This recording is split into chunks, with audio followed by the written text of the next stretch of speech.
Well, glad to have y'all back. Now, before I begin, let me explain the change in scenery. So, I was thinking through my ideas for my next video, and I remembered a legend that I heard recently that I figured y'all might like. So, I came to the place that I knew would exemplify the qualities of the story best. Now, fair warning, it is a darker story because it explains the disappearances of children.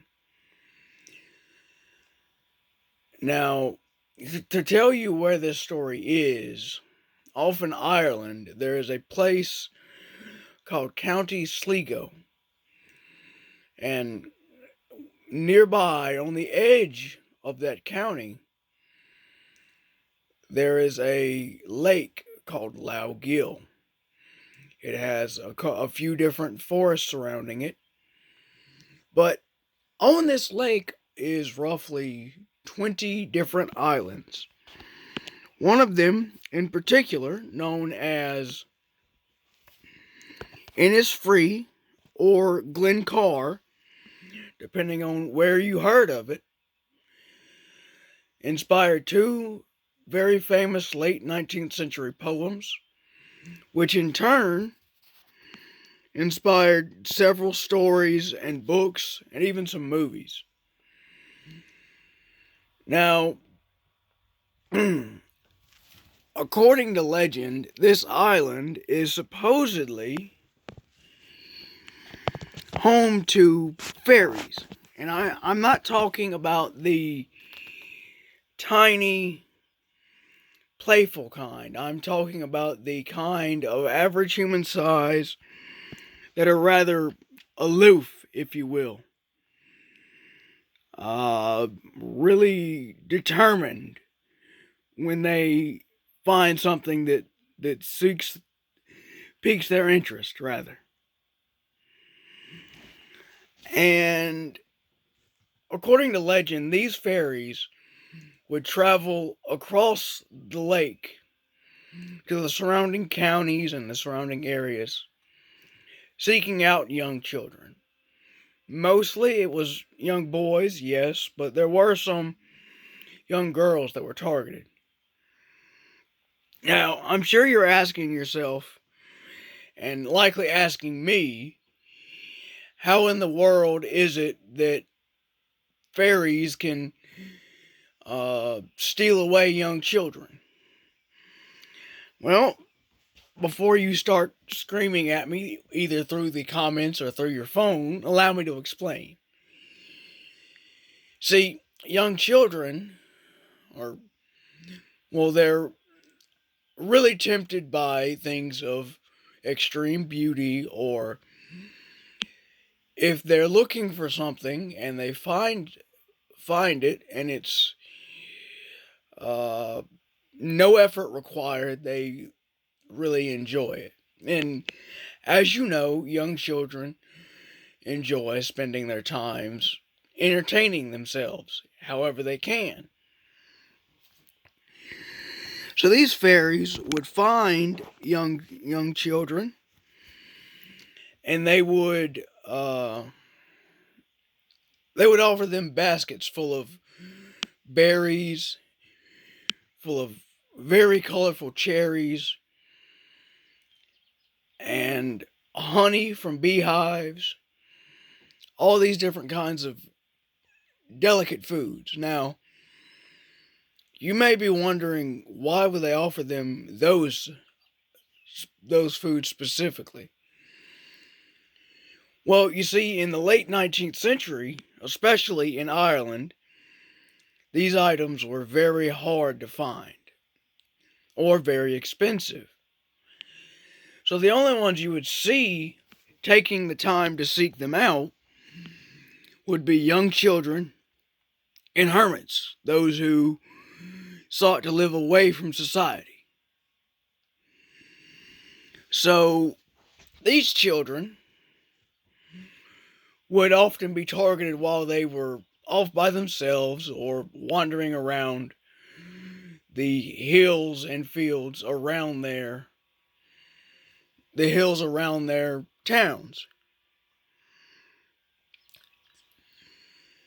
And these children would be offered baskets of endless supplies of foods that they only got very rarely. So it would,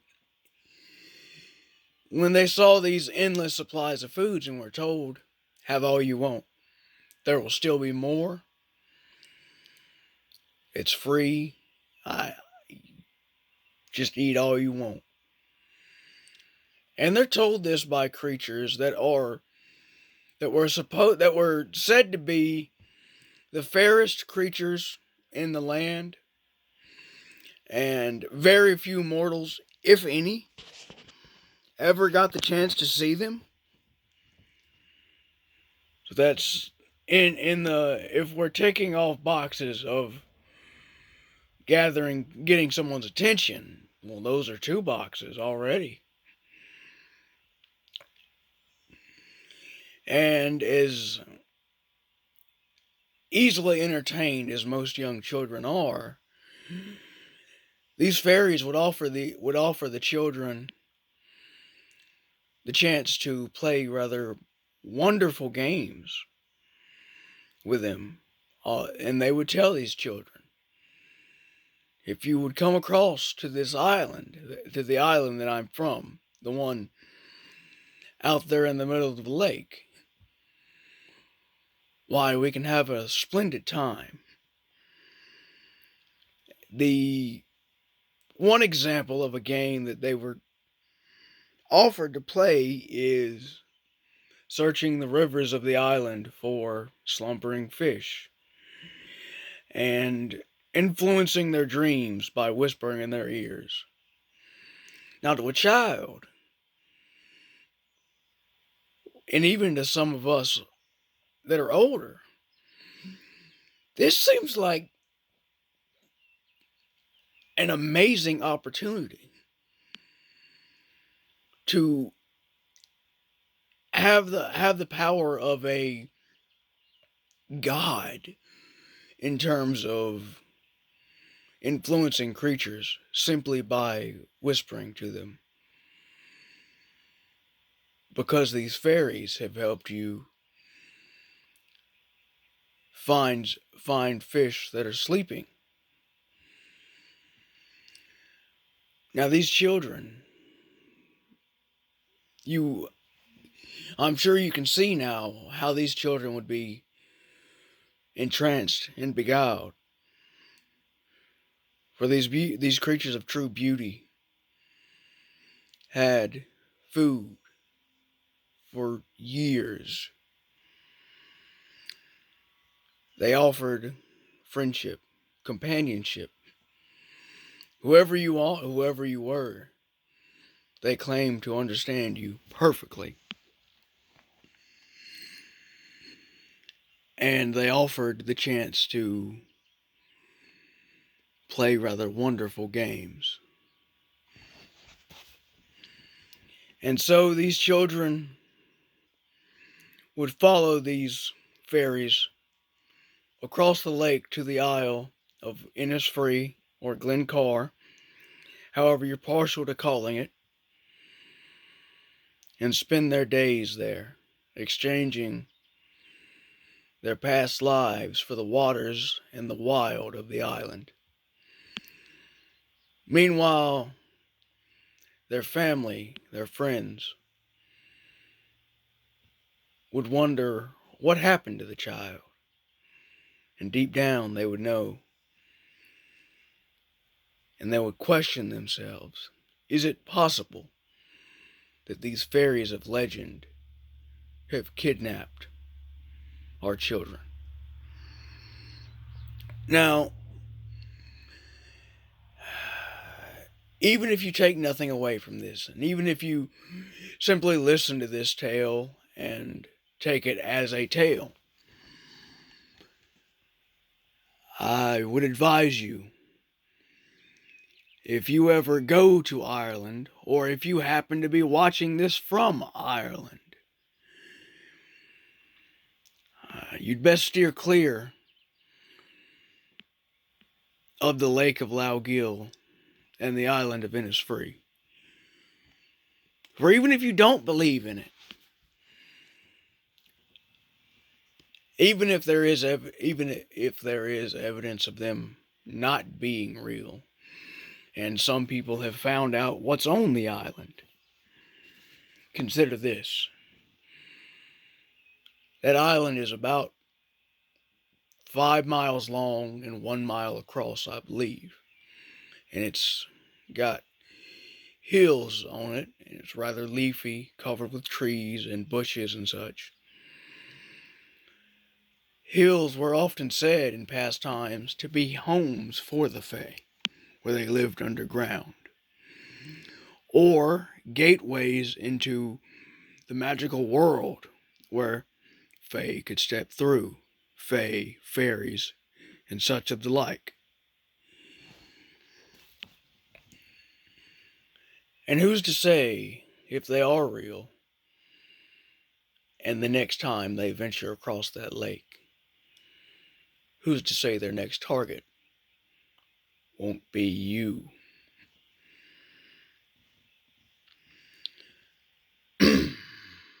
So,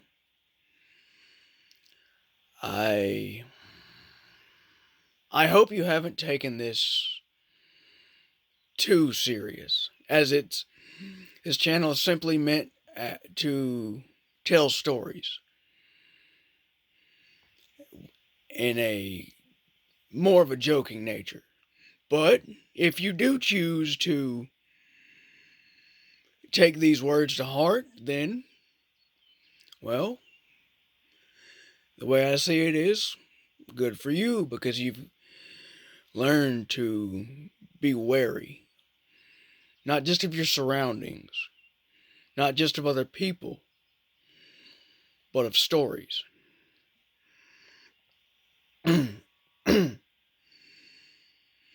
Now, as I've said before, if y'all feel that there's a story y'all want me to talk about or research, drop it down in the comments or reach me. If you can, reach me outside of YouTube. I'm trying to work on that.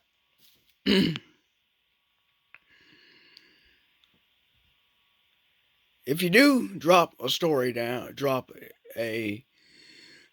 or a legend or a myth down in the comments, try to surprise me.